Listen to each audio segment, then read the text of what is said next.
baile de gala do Clube do Inferno está chegando. E para se preparar para esse grande evento, a edição anterior, X-Men 70, é muito importante. E vou dizer para vocês, uma das edições mais recentes que eu gostei mais é essa daqui, até melhor do que o próprio baile de gala, pelo menos na minha opinião. E eu vou explicar o porquê logo depois da vinheta no vídeo de hoje.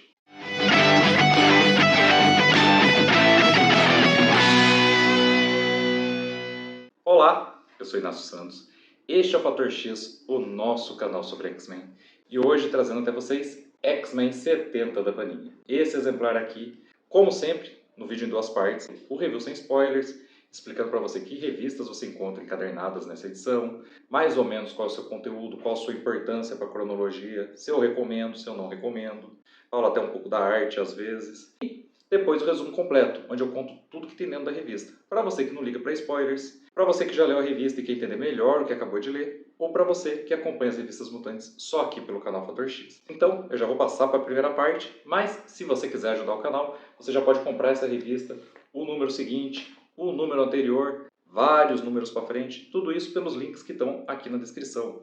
Por esses links, quando você compra, você dá comissão ao canal Fator X e me ajuda demais. Além das revistas que eu citei aqui, todas as revistas mutantes que estiverem à venda na Amazon, eu vou gerar link e colocar na descrição. Então você pode completar sua coleção e nos ajudar. E outra coisa é que tem links genéricos também, que vão direcionar você para tudo que é dos X-Men ou para tudo que é do Wolverine. Tudo que você comprar nesses links também ajuda o canal. Por fim, ao clicar nos links da Amazon, se você não comprar nada do que está lá, que eu indiquei aqui, mas abriu a aba com o meu link, o que você selecionar ali também dá comissão ao canal. Pode comprar copo, cadeira, boneco, adesivo, tudo isso ajuda a comprar outras revistas. Como essas que, por exemplo, nem vieram do dinheiro que vem da Amazon. Eu ganhei de inscritos, que é outra coisa que você pode fazer. Né? Você pode fazer um Pix através desse QR Code ou através da minha chave, que é o primeiro item aqui da descrição. Pode entrar em contato pelo meu celular e combinar o envio de alguma coisa. Sempre estou aceitando e sempre ajuda demais. Porque quanto mais revista eu recebo, mais vídeo tem. Sobra dinheiro para comprar outras revistas e fazer outros vídeos. Ou investir então aqui no próprio canal, no cenário, no equipamento envolvido na gravação. Então tudo isso ajuda demais. Você ainda pode se tornar membro,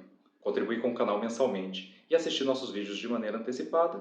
E se nada disso for possível a você, fica tranquilo. Curte o vídeo, se inscreve se ainda não é inscrito, ativa o sininho para receber as notificações, faz um comentário, põe esse vídeo numa playlist pública, manda para um amigo, compartilha, tudo isso ajuda demais. Beleza? Agora, para não tomar mais o tempo de vocês, vamos lá para a primeira parte, review sem spoilers de X-Men 70 da editora Panini. X-Men 70 tem 128 páginas, custa R$ 34,90, encaderna X-Men Before the Fall, Heralds of Apocalypse, X-Men 2022 número 24, X-Men Before the Fall, Sinister Four e Immortal X-Men número 13. Todas essas edições que antecedem a queda do X, que inclusive começa no número 71, com o baile de gala do Clube do Inferno, que vai ganhar vídeo no canal em breve. Eu li as duas hoje, por isso que eu estou toda hora com as duas na mão. Eu costumo aqui ler uma revista de cada vez para não misturar na hora de fazer o review, na hora de fazer o resumo completo, né? Então eu leio, aí faço o vídeo, aí depois que o vídeo já está gravado, mesmo que eu esteja editando ele ainda, aí eu leio o seguinte, mas eu não aguentei. Gostei tanto da 70 que já pulei para 71. Inclusive eu ia alternar, fazer vídeo de revista do Wolverine no meio, não aguentei, tá? Então vai ter 2 vídeos seguidos de X-Men, tá um pouquinho atrasado aqui também. Eu acredito que vocês vão gostar como eu gostei. Bom, vocês já viram que eu gostei da revista, e eu vou falar um pouco do seu conteúdo aqui, né? Mr. Four é uma das mais bonitas, mais coloridonas, assim, eu gostei bastante, mas a primeira do Apocalipse, né? Os Mensageiros do Apocalipse é muito legal também. Bom, essa primeira edição, que eu, inclusive, gostei bastante da arte também, vai trazer mais alguns retcons sobre a vida do Apocalipse e explicar alguns eventos que a gente viu na edição passada de X-Men, X-Men 69, e a gente viu a Gênese chegando inclusive no planeta Araco, tendo contato com a Mariana Stern, e a gente não sabia como isso começou, aqui vai explicar. Além de fazer um retcon lá no passado do Apocalipse, né? Já faz algum tempo que o Apocalipse está sendo tornado, aos poucos, uma espécie de anti-herói. Tudo que ele fez em prol da evolução, com violência, com falta de humanidade, inclusive, está sendo justificado de certa maneira, e a gente vai ter um Apocalipse diferente, fruto dessa história, mas se você leu a Era Krakoana, leu edições antes desse número 70, você já viu essa transformação se operando em vários níveis, então aqui é só a coroação dessa transformação. Isso, a revista vai então para a edição de X-Men, né, X-Men do Jerry Dunga, que também está ligada aos antecedentes do baile de gala do Clube do Inferno, bem de leve, mas está. A gente vê um pouco da crise no casamento de Ciclope e Jean Grey, que tem a ver com os eventos dessa mesma revista X-Men americana, que já foi publicada várias vezes em edições aqui em português, e que se você ver os vídeos mais recentes aqui do canal, você vai entender por que tem essa crise, tá? Mas tem a ver com a ninhada e várias outras coisas. Uma coisa que tinha me escapado, né? Polaris sofrendo a perda de seu pai, o Magneto. É a historinha mais fraca do mix, tá? Mas até que tá legal essa edição. Before the Fall Sinister Four vai mostrar os 4 clones de Nathaniel Essex. A gente vai descobrir que o Senhor Sinistro, o inimigo dos X-Men, é só um dos 4 clones criados por Nathaniel Essex. Na verdade, a gente já descobriu isso. Mas aqui a gente vai ver um pouquinho mais de cada um deles. Só que a história realmente, apesar de chamar Sinister Four, ela é mais centrada em 2 deles.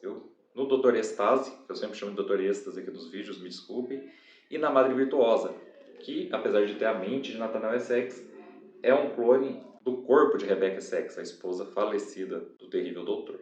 E também essa história ruma para o baile de gala e traz explicações importantes, porque se você está lendo Immortal X-Men, tem uma personagem que estava morta e que recentemente foi trazida de volta e a gente não sabia como ela voltou. Não foi pelos protocolos de ressurreição krakoanos, e aqui a gente vai descobrir como que ela retornou. É nas páginas dessa revista que a gente vai ver isso. Historinha legal, como eu disse, tudo rumando para a queda do X. Tá? Eu acho mais legal a do Apocalipse, eu gostei bastante dessa também. Essa capa lindíssima aqui é Immortal X-Men número 13. Aqui vai acontecer uma coisa muito importante que Krakoa precisava há muito tempo, mas que, como sempre, vai dar errado. E é mais uma edição dedicada à crise do Conselho Silencioso, o governo de Krakoa. Inclusive, é por conta dessa crise que vai acontecer o evento importante que eu disse para vocês que eu esperava já há algum tempo. Eu não quero dar spoilers aqui, mas o governo de Krakoa é o típico governo provisório fundacional de uma nação. Né? Você pega pessoas, indivíduos que representam setores diferentes da sociedade daquele país, que ganhou algum tipo de liberdade recentemente, era uma colônia, ou estava mesmo sob a posse de invasores, uma ditadura militar, e faz o equivalente ali a uma assembleia fundacional ou constituinte. Então, vários setores da sociedade, na idade contemporânea, setores burgueses, eles constroem ali o mínimo das leis e depois existem eleições. Krakoa chegou nessa fase e não passou para a seguinte.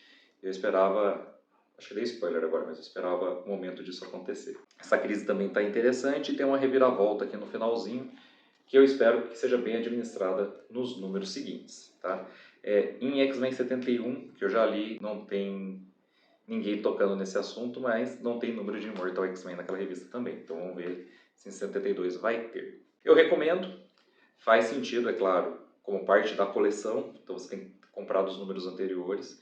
Eu acho que se você não leu desde o começo, se você pegar a atual fase, Sina do X, que começa... Eu sempre falo X-Men 53, mas ela começa em X-Men 55. Se você começar ali, dá. Se você começar nos Pecados de Sinistro, que são 10 números depois do X-Men 65, também dá para entender 70 e continuar a coleção a partir daí. Eu assisto outros reviews, vi o review de um amigo de muita confiança, que é o Daniel do Poptopia, e talvez a partir de 72, pode ser a pequena diferença de gosto que nós dois temos, mas acho que não, a revista vai cair um pouco de qualidade. Mas se você já está acompanhando, eu acho que vale a pena ver o final dessa fase. É isso, vamos agora para o resumo completo da edição. Before the Fall, Heralds of Apocalypse vai mostrar o Apocalipse em A Mente, dando uma pequena palestra ali para um demônio também, pequenino, vamos dizer assim, quando ele é interrompido pela Gênese, sua esposa. E aí a gente vai ter vários flashbacks. Primeiro, o porquê de Apocalipse estar separado do resto das pessoas, ele meio que como prisioneiro, uma espécie de área diferente de A Mente, inclusive com demônios muito fracos, como aquele com o qual ele estava conversando, que inclusive aparentemente é morto pela Gênese só por ela chegar ali. Ela tira o interlocutor do Apocalipse de cena, dá um golpe aparentemente fatal para conversar com seu marido. E esses flashbacks vão justificar, né? Ele escondeu um segredo dela. Desde X de Espadas, Apocalipse está no extramundo e depois seguiu com ela para a mente, junto com seus filhos, exceto por um que foi transformado em vampiro durante X de Espadas, o Cavaleiro da Morte. Esse vivia até pouco tempo em Sevalid, o plano dimensional dos vampiros, mas ele ficou ali com seus filhos e com sua esposa. Os mutantes de Araco foram libertados para ir para a Terra, em troca de Apocalipse, uma troca de prisioneiros. Os mutantes de Araco se estabeleceram agora em Marte. Para a Gênese, isso é um sinal de fraqueza e o Apocalipse nunca deixou ela saber disso. Só que ela soube por terceiros. Por quê? Porque junto com o Apocalipse e com seus filhos, e em poder do cetro da aniquilação, que antes era o elmo da aniquilação, uma máscara que ela vestia e que controlava ela, agora ela controla o elmo, será? Ela começou a dominação do extramundo, de A Mente e dos planos dimensionais vizinhos. E aí, quando ela chegou no plano dos invocadores, no reino dos invocadores, em A Mente ou no Extramundo, não fica muito claro ali, ela ficou sabendo que na verdade os mutantes de Araco agora vivem em outro planeta que não é a Terra, e deixaram a Terra para os humanos. Ela acha isso um sinal de fraqueza, e aí descobre que o Apocalipse escondeu isso dela. E aí a gente vai ver antecedentes da chegada de Gênesis, que a gente já viu nas páginas dessa revista X-Men, nos números anteriores. Por quê? Após essa revelação, ela tem um contato mágico com Mariana Stern, do clã Acaba, uma feiticeira humana que servia a Apocalipse, mas que agora é inimiga dele, e que tinha feito a previsão do momento da revelação. Então ela surge diante dos dois, conversa e dá as informações que faltam para a Gênesis decidir voltar a Araco e iniciar uma guerra civil. O Apocalipse, ele como prisioneiro, vai lutar contra ela, porque ela quer arrancar dele o conhecimento para abrir o portal de Amente de volta para a Terra, e no caso para Marte, né, de volta para onde está Araco, para iniciar essa guerra civil, contestar o poder do atual conselho de Araco sobre os outros Araki, porque ela acha que eles não são dignos, afinal eles não testam, as pessoas não usam a força, a mais forte não se sobressai, inclusive eles foram arrasados recentemente pelos Eternos. E é nesse diálogo, que é meio um diálogo e um desafio entre Apocalipse e Gênesis, os dois lutam pelo conhecimento de Apocalipse para que ela possa se teletransportar para Araco, a gente vai ter então o segundo retcon, a segunda revelação, o segundo flashback. Eles governavam Okara, a ilha que foi dividida ao meio para se tornar Araco e Krakoa. E a gente vai ver que Gênesis nunca se conformou com a paz. Quando Apocalipse, 1000 anos atrás, estabeleceu uma sociedade mutante, ele não queria mais guerra. Ele foi iniciar, foi retomar esses seus testes e tentar descobrir quem é o mais forte, destruir os fracos para resistir a uma possível invasão de Amente, que eles derrotaram juntos. Mas antes de Amente atacar, ele estava conformado. Ele nomeou seus 4 filhos como os Cavaleiros da Morte, Guerra, Peste e Fome, vicissitudes que ele acreditava que estavam derrotadas, destruídas na sociedade que ele criou em Okara. Enquanto para a Gênese não, eles deviam se tornar esses males, porque eles deveriam ser fortes e oprimir para testar os fracos. Então a gente já via ali a diferença no casal. A Gênese era a verdadeira portadora da ideologia de Apocalipse que a gente conheceu durante todos esses anos nos quadrinhos dos X-Men. E a gente vai ver que ela, inclusive, deixou de encerrar a guerra contra a Aniquilação, porque a guerra fortalecia eles. A Aniquilação deixou ela escolher. Falou, olha, me pede, nem por favor, não precisa nem se humilhar, me pede. A gente já foi derrotado até agora, eu encerro a guerra e volto. Só que ela disse isso só na mente da Gênese. Já provavelmente preparando a Gênese para ser sua futura hospedeira. Mas eu sei que, na verdade, é a segunda parte da frase da Aniquilação, da conversa da Aniquilação com a Gênese, você quer a guerra, porque a guerra testa os fracos e os torna fortes. E aí ela respondeu que queria a guerra sim, e por isso a guerra continuou durante tanto tempo, a ponto de, como a gente soube, X de Espadas e no prelúdio X de Espadas, Apocalipse enviar sua esposa, seus filhos e todo um exército de mutantes de Okara, a Okara agora é dividida, né? Então virou Araco e Krakoa, e a própria metade que é Araco, para o outro plano dimensional, enfrentar os invasores de Amente, enquanto ele lacrava magicamente o portal e ficava só ele e Krakoa do lado de cá. E essa guerra, na verdade, poderia ter sido evitada, e essa separação poderia ter sido evitada pela Gênese, mas ela não quis. Então a gente tem essa revelação, o Apocalipse vai ser derrotado, mas ele falou, ó, vou ceder, eu vou deixar você ir, mas não é porque eu fui derrotado, porque você precisa fazer essa experiência, e eu vou fazer a minha. Então, a gente vai ver que o portal que a Gênese usou em X-Men 69 para chegar até Araco, graças ao sangue de Apocalipse, que regou 3 sementes que ele trouxe de Krakoa e que geraram 3 portais. Um para a própria Gênese, um que ele plantou ali mesmo, que é o que a Gênese vai usar para chegar até Araco, e o outro que ele vai ficar com ele para usar depois. E aí também ele parte depois de permitir que a Gênese volte a Araco. E a gente vê que o demoninho no começo, o Apocalipse mudou mesmo, porque ele ensinou ele como fingir de morto. E ele parte seguindo o Apocalipse. O Apocalipse tolera alguém fraco que se fingiu de morto para sobreviver. Inclusive ele passa a dizer que a definição da força vem por conseguir sobreviver, seja por qualquer meio. Então a gente vai ver no Apocalipse iniciando um caminho bem diferente nessa edição. X-Men 2022, número 24, começa com mais uma versão do Cable jovem, vindo de um ponto no futuro antes dele se tornar o Cable adulto que a gente conhece, para impedir o massacre do baile de gala do Clube do Inferno, que vai acontecer no número 71, e sendo capturado pela Orcs. E eles falando que outras versões do Cable vão chegar em algum momento, muito provavelmente. A gente tem mais indícios desse massacre vindo, porque a Sina vai ter uma conversa com a vampira sobre a importância dela no tempo que vai vir. Só que é uma conversa muito enigmática. A vampira não entende nada, mas fica ali também plantadas algumas sementes. E a gente vai ver os atuais X-Men eleitos lutando contra um dos espadachins de Araco, que lutou contra eles lá em X de Espadas,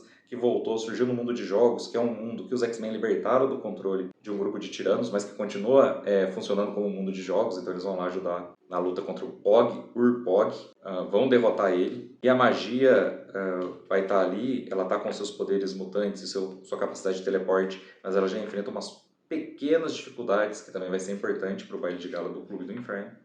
e a gente vai ver a conversa entre o Ciclope e a Jean. Então, com a sua relação abalada, desde que o Ciclope decidiu exterminar toda a ninhada, que é uma raça que tinha se mostrado sob controle do seu líder, o Nin. É claro, uma parte escapou de controle em edições recentes, inclusive ameaçou a vida do pai do Ciclope, por isso que ele ficou meio doido ali. Então os dois estão um pouco estremecidos, ali eles fazem meio que as pazes, também se preparando para o final. E aí, na sequência disso, a gente vai ver a Jean Grey visitando a Polaris, que está sofrendo a morte do pai, né?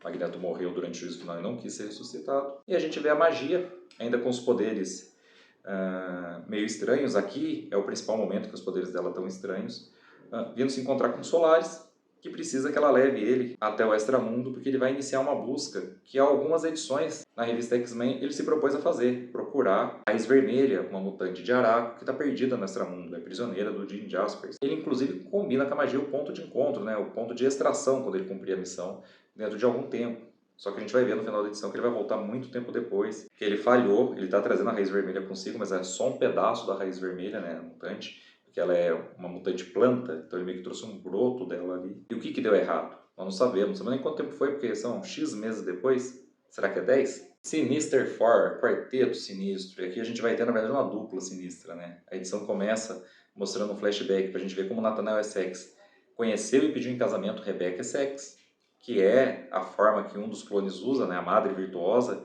que é a versão do Nathaniel Essex de copas, né? Do coração. Essas memórias os dois possuem, mas abalam muito mais o Dr. Estase, que é o Nathaniel Essex de paus. Ele está obcecado por ela desde que a conheceu e ele tenta recrutá-la para Orcs. Inclusive, como ela quer entrar, ela aceita até um encontro com ele e a gente vê que ela está manipulando ele, né? Está manipulando ele, mas faz tudo de acordo com a sua vontade, é claro, mantendo certa personalidade. Eles falam um pouco do passado de cada um, eles têm um passado bem distinto, né? Ela pelo caminho da magia, ele pelo caminho da ciência, mas sempre procurando evoluções pós-humanas. Ele, inclusive, se lembra de ter desfeito as mutações criadas por Apocalipse, que tornou o Nathaniel Essex original um mutante. Por quê? Porque o caminho dele é o da pós-humanidade. E ela citou Orbes Estelares, que é o terceiro dos Nathaniel Essex, o quarto é o próprio Senhor Sinistro, que está preso no poço em Krakoa, que nem aparece nessa edição, e que é o caminho cósmico, né? O Nathaniel Essex que foi se aventurar, o clone de Nathaniel Essex que foi se aventurar no espaço. E ele finge não saber de quem ela está falando, mas no finalzinho da edição a gente vai ver que ele e o Orbes Estelares estão conspirando juntos, já se conhecem e também estão manipulando a Madre Virtuosa. Bom, um pedido foi feito à Madre Virtuosa pela Orcs para que ela possa integrar a equipe, de que ela trouxesse alguém de volta. E no finalzinho da edição a gente vê que, com a ajuda inclusive do Dr. Estase, porque o feitiço dela tem um pequeno revés, ela acaba atraindo a entidade errada, mas ela consegue ressuscitar a Selene. Então essa é a explicação de por que Selene, na edição passada, surgiu viva sem passar pelos protocolos de ressurreição e pôde, inclusive, com a ajuda da Orcs, e por isso que a Orcs se interessava em colocar ela no controle, né? Porque a Orcs usou tanto o Colosso, sobre o qual ela tem controle, como o Sebastian Shaw, que tem negócios com a Orcs, para pôr a Selene no Conselho Silencioso. E aí a gente vai ver o motivo, é porque a Selene deve a Orcs que a trouxe de volta com a ajuda da Madre Virtuosa. E assim continuam os planos que vão levar ao baile de gala do Clube do Inferno e a participação da Madre Virtuosa nesses planos também. E o Dr. Estase sabendo que ela está, na verdade, manipulando ele, mas usando ela também para atingir seus interesses, que com certeza também não são só os interesses da Orcs. Mortal X-Men 13, edição dedicada ao Cifra, a voz de Krakoa no Conselho Silencioso. A crise no Conselho está incrível, porque Xavier, Emma Frost, Esperança Summers e Exodus não podem mais votar. Eles foram ressuscitados sem a participação de Esperança e com a mente sinistra, né? Com a mente sinistra escrita em seu DNA, que é Esperança, que consertava isso. Então a própria Esperança não pode mais consertar porque ela também foi ressuscitada com a mente sinistra. Isso parece ter sido anulado, mas enquanto não confirmarem, eles não podem votar, não podem tomar decisões importantes. A Selene entrou para o conselho, o Colosso está comprometido, mas ninguém sabe disso. A Sina foi morta na edição passada, trazida de volta pela Esperança Summers, então pode ter o DNA sinistro, também não pode mais votar. Então o conselho muito reduzido ali, né? O Noturno está exilado de Krakoa, auto-exilado de Krakoa, então sobrou a Tempestade, o Colosso, Sebastian Shaw, a Selene e a Mística com voto. Na prática é isso que sobrou.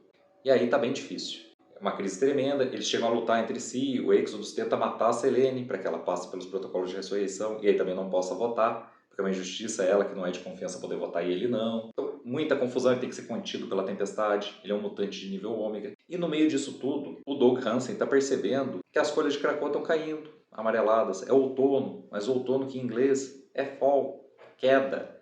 É a queda começando. Ele percebe que Krakoa está muito abalada. Ele conversa com ela. A vontade de Krakoa é a dissolução daquele governo biônico, que deveria ser temporário, e a convocação de eleições.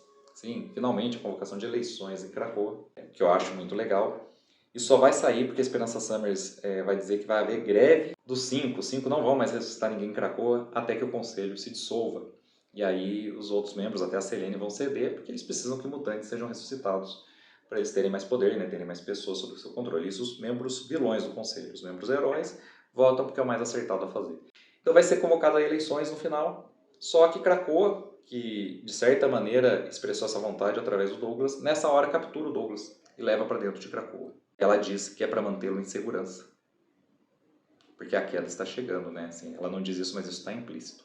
Pouco antes disso, o Douglas conversou com o Xavier e contou várias coisas que o Xavier não sabia, como o fato dele ter protegido Moira de ser assassinada por Cine Mística lá em Inferno. Contou da fuga do Dente Sabre e de como quase nenhum prisioneiro estava mais no fosso, porque o Douglas Hansen, mesmo que acidentalmente, de certa maneira libertou todos, em Dente Sabre, os exilados, e na própria Ministério do Dente Sabre, que é uma revista do Wolverine, por isso tem vídeo aqui no canal. Também motivado por isso, por essas revelações do Douglas, vendo que Krakoa já falhou, pelo discurso do Exodus e tudo mais, é por isso que o Xavier também vai ser a favor de que se dissolva o Conselho. Em que pese que ele não vota, mas aí como a Esperança também está convencida disso e faz a greve dos 5, que ressuscitam todo mundo, o restante cede e as eleições são convocadas, mas o Douglas é capturado pela própria Krakoa. O que vai acontecer agora? Por que Krakoa fez isso? O que Krakoa sabe? Nós não sabemos. A Sina também tem visões enigmáticas do futuro que ela não consegue explicar para nós. E essa foi a X-Men 70 da Panini, vídeo de hoje do canal Fator X. Espero que vocês tenham gostado. Se vocês gostaram, aproveitem e curtir o vídeo, se inscrever se ainda não são inscritos, ativar o sininho para receber as notificações e, com as notificações ativas, voltem para os nossos próximos vídeos. Eu espero vocês de volta para todos eles. Então até lá e um grande abraço!